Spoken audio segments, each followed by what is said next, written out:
Doktor Nagaa siin jechuu barbaada. Akkasumas namoonni asitti walitti qabamtan nageenyi kiyya isin haa ga'u. Maqaan kiyyaa Amiin jedhama. Biyya Kaameruun tan Afrikaa keessatti argamu. Doktor barumsa halkanarraa saayinsii fi quraanaa wal qabsiistee nuu kennitee fi dinqisiifachuu barbaada. Science and Quran. Obboleessa wayita gaafii dhiyeessitu osoon jarjariin tasgabbinaa se'e. Sagalee teetis ol kaasiitii suuta jidubbadhu. Maqaan kiyyaa Amiin jedhama. Afrikaa biyya Kaameruun jedhamturraa dhufe. Maqaan ni jette. Amiin. Ati musliima? Amma gara Islaamummaa deemaa jira. Musliima moo musliima miti? Muslimaa miti. Garuu amma gara Islaamummaatti dhiyaataa jira. Kanaafuu qabxiilee wahii kan akka ifanaaf gootu barbaadutu jira. Garuu musliima miti? Eeyyan ammatti muslimaa miti. Hayya obboleessa. Doktor qabxii Islaamummaa fi Kiristaanummaa jidduutti wal falmisiisaa ta'e tokko akka ifanaaf gootu barbaada. Gaafii kiyya akka armaan gadii kanatti siif dhiyeessa. Wantoota ajaa'ibaa fi muujizaa kan Nabi Muhammad wayita lubbuun dachii tanarra jiru dalage kan namni aadiin dalagurraa adda tahe akka naaf himtu barbaada. Fakkeenyaaf Kiristaanummaa keessatti akka nuti amannutti Yesus nama du'e du'aa kaaseera. Akkasumas bahararra miilaan deemeera. Kanaafuu inni nama aadii osoo hin taane nama namaa oliiti. Waan kana sirritti beekna. Nabi Muhammad ergamaa Rabbi irraa ergameedha.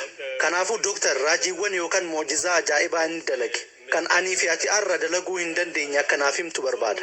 Gaafiin kiyya isa kana. Some of those extraordinary work or miracle that he performed that you and I cannot do it today. That is my question. Brother asked a question that how Jesus Christ, peace be upon him, performed miracles, raising the dead to life, giving. Obboleessi Yesus Kiristoos muujizaa dalaguu isaa nuuf ibse. Nama du'e du'aa kaasuu kan ijaan argine ija banuu isaa nu hime. Muujizaan Nabi Muhammad sallallahu alaihi wasallam dalaganoo kan akkamiitii jee gaafate. Nabi Muhammad sallallahu alaihi wasallam muujizaa hedduu dalaganii jira. Fakkeenyaaf addeessa bakka lamatti adda baasaniiru. Waliigallee dhagaatti haasa'aniiru. Dhagaan naga isaan hin jira. Muujizaalee hedduu dalaganiiru. Garuu muujizaa gosa lamaatu jira.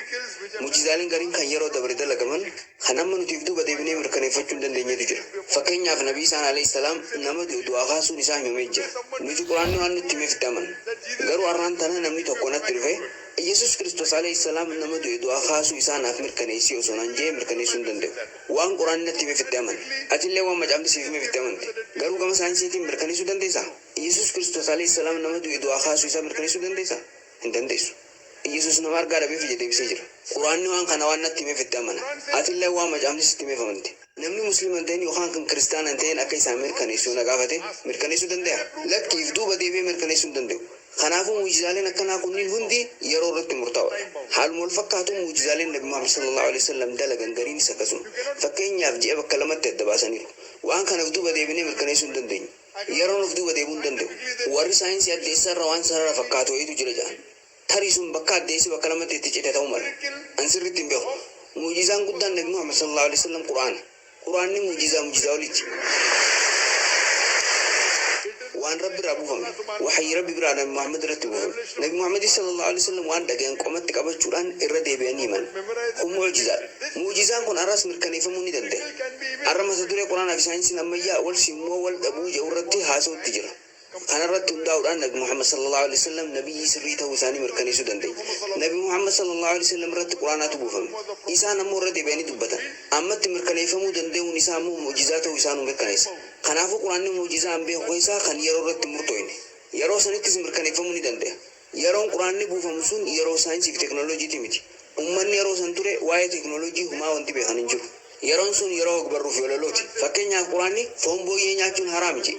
حرمت عليكم الميتة والدم ولحم الخنزير عرفهم بوي سورچو ما حرام اكته ساينس رت هنداي وكو بدو قباچو سا سمر کني سودنده وانتو تفقت عدد دف كيسا قب يرو سنت گرو حرمت عليكم الميتة والدم ولحم الخنزير جامع من خلاص اكاتان قران تدبته انسان اوته ومن ربا ستمن ارغرو يرو غبرو فلولوتي مت كنافو قران يرو غبرو فلولوتي معجزات وسات مركني سجر الراس بر ساينس في تكنولوجي كنت مركني سجر برومو تري تكنولوجي كان براتو مال ورو تكنولوجي نارني فدادفو يرو سنتس قران معجزات هي تفون سانولم سو خنافين ويتانا سو خيجل قبو كتابني تو كتاب ربي تو وساتي فرغان قرمات هيرو دبروجي قران قرمات سمبر دبرجر قرمات هنا مچاف افيو ديسيته مچاف ساينس دايو مدالتي مچاف ني قف وانتو تو مچاف كيست ابسمن كان ساينس الاولتي بون قفرتي هاسو بلا ورو ندنده waliigalee haasoo dheeraa ta'e qabxiilee saayinsii walitti bu'an kan macaafa keessa jiran qofarraa haasa'uu hin danda'e.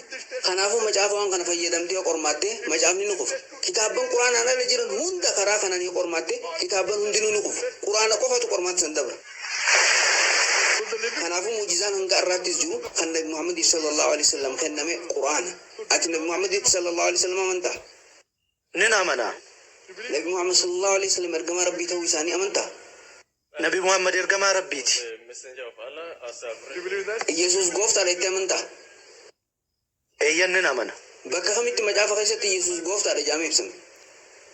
Dhaamsa hedduutu ibsameera. this Lord and There is no unequivocal. Himni shakkisiisaan ta'in guutuu macaafa qulqulluu keessaa bakki Yesuus Kiristoos arraba isaatiin ani gooftaadha yookaan ammoo ani na gabbaraa jedhee itti dubbate hin jiru. Macaafa keessaa hima shakkisiisaan ta'in hima mamsiisaan ta'in bakka barbaadderraa bakka Yesuus Kiristoos alayhi salaam arraba isaatiin ani gooftaadha yookaan ani na gabbaraa jedhee natti mul'ifte anarraan tana kiristaanummaa fudhachuudhaaf qophiidha. I'm not speaking. An waa'ee musliimoota biroo bakka bu'ee haasawaan jiru. Ammatuma kiyya rakkoo tana keessa kaayutti jira. Macaafa keessaa jecha mamsiisaan ta'in hima shakkisiisaan ta'in bakka Yesuus Kiristoos alayhi salaam arraba isaatiin ani rabbi yookaan ani na gabbaraa jedhee natti mul'iste an kiristaanummaa fudhachuudhaaf qophiidha.